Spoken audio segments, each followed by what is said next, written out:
Alright, so another day, another unscripted unboxing po tayo. Kamusta kayo? So lately kasi napapadalas yung aming paggagala as a family, and isa sa mga challenges namin and pain points namin is nagagawan kami ni Mrs. ng charger. Either nakalimutan ko or kulang-kulang yung mga dala namin na hindi sapat para sa mga needs namin. So right here we have the Momax One World Travel Adapter, and then yung Momax One Charge 35 watts na portable charger. So ito, magagamit namin kasi meron na rin siyang built-in USB Type-C. And then ito naman, ang gusto ko dito is magaan lang siya. Ayoko magdala ng bulky na charger pagka mag-travel. And meron naman akong mas malakas na charger dito, yung mga 65 watts. Pero usually, mas mabigat yon, and wala silang built-in na cable like this.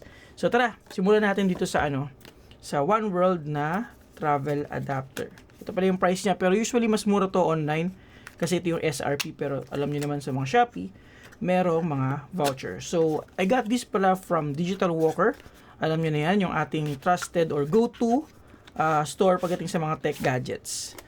Alright, so upon unboxing, meron tayo ditong user manual. Hindi ko na-open yan guys ha. Okay, standard naman yan lagi. And then, wala naman tayong cable dito. Yung mismong travel adapter lang. So, magaan lang siya. So, check natin yung weight niya. 133.5 grams lang. Alright, so here, sa taas, makikita natin yung iba't ibang type of outlet ports. So, we have for EU, we have for USA, balik muna natin, and then we have for UK. Siyempre, yung sa atin dito. Okay? So, on the other side, makikita natin yung mga labasan ng mga plugs natin. And then, we have our fuse andito. Tapos itong isa, ano ba to? Spare fuse. So may spare fuse din siya. And then andito lahat ng mga technical specifications niya, yung mga rated output and input niya. And then here, meron tayong another socket, and then may mga other technical specifications dito. So max 10 ampere, 2,500 watts, tapos 100 to 250 volts yung kanyang sinusupport. And then here, makikita na natin yung ating mga USB ports. So we have 2 USB Type-C ports and 1 USB-A ports. Ngayon, may hirapan kayo makita. So, lagay ko na lang sa screen lahat ng mga rated specifications niya para makita nyo kung pasok sa mga preference or needs nyo. So, again, meron tayong for EU, USA and Australia, UK, and then we have another socket here, and then our USB-C ports for charging. Okay? So, good. Next up, we have the Momax One Charge 35 watts Gantech charger. So, ang nagustuhan ko dito is yung built-in cable niya. Kasi kadalasan yun yung problema ko eh. May dala nga akong charger, pero nakakalimutan ko magdala ng cable. Okay?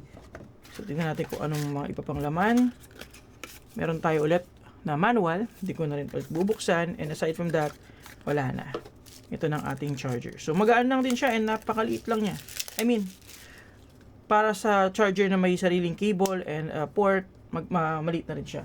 So, tignan natin yung kanyang weight. So, 105.3 grams. So, less than 300 grams for the both products na to. Okay? Tama ba yung math ko? Anyways, ayan. Momax, yung logo dito sa harapan. One Charge, 35 watts.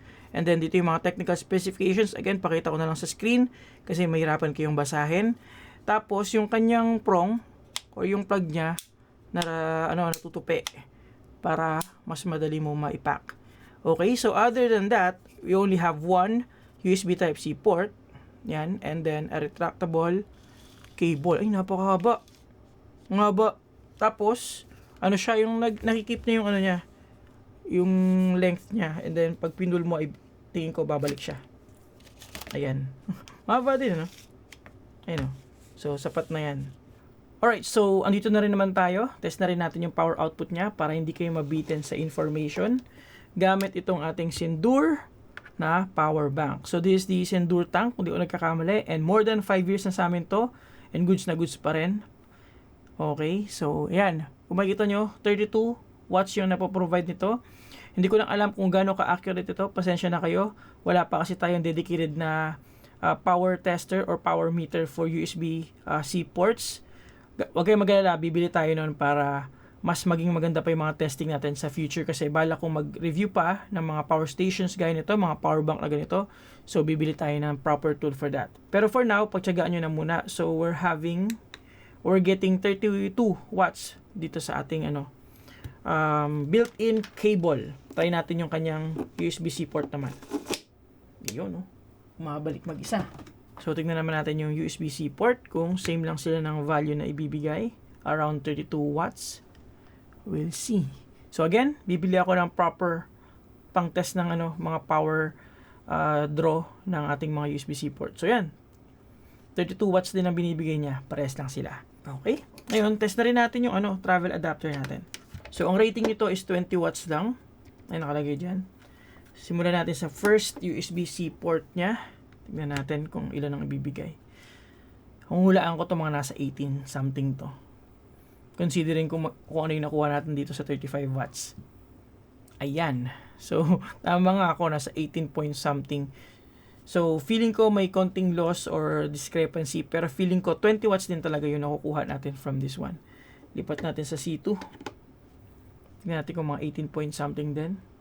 Again, bibili po ako ng proper tester para sa mga USB-C ports ng power station and power banks and chargers like this para sa mga future reviews natin kasi gusto ko nga gumawa pa ng content na ganito. Yun, 18.7 watts din. Try natin yung USB-A port and this one is good for mga slow charging devices. Hindi naman lahat ng mga electronic devices, tech gadgets natin ay humihingi or nangangailangan ng fast charging. May mga iba dyan na gusto nila mabagal lang yung charging and hindi gagana sa mga fast chargers. So, ayan, 7.8 ang lumalabas, 7.7. So, tingin ko 10 watts ang makukuha natin dito. Considering yung mga discrepancy na kanina pa natin nakikita sa ating tester. Pag sa AC kasi nakakabit, mas mataas talaga yung value na lumalabas dito sa ating display. Kasi, ang alam ko, meron pa yung power loss due to DC to AC conversion galing sa inverter, di ba? So, ito talaga yung napupull na power niya. Tapos, pag kinonvert niya to AC, ang kinukuha lang ng ating power bank or napupunta sa ating power bank is 32 watts lang. So, ang laki din pala nababawas na power, no, sa conversion. Yun ang pagkakaintindi ko, guys, ha. Correct me if I'm wrong. Pero pagka DC to power bank, magtutugma na sila kasi wala na tayong inverter conversion power loss. Ayan, no. So, 53.9 and 53. So, malapit-lapit na yung reading nila compared sa AC. Additional lang, input. So, ayun lang. Kung naghahanap ka ng portable travel adapter and charger, this is what I can recommend kasi napakagaan lang nila, compact lang nila, and maganda rin yung design nila. Okay? So again, lagay ko na lang yung mga links sa comment section below and follow for more videos like this and thank you for watching.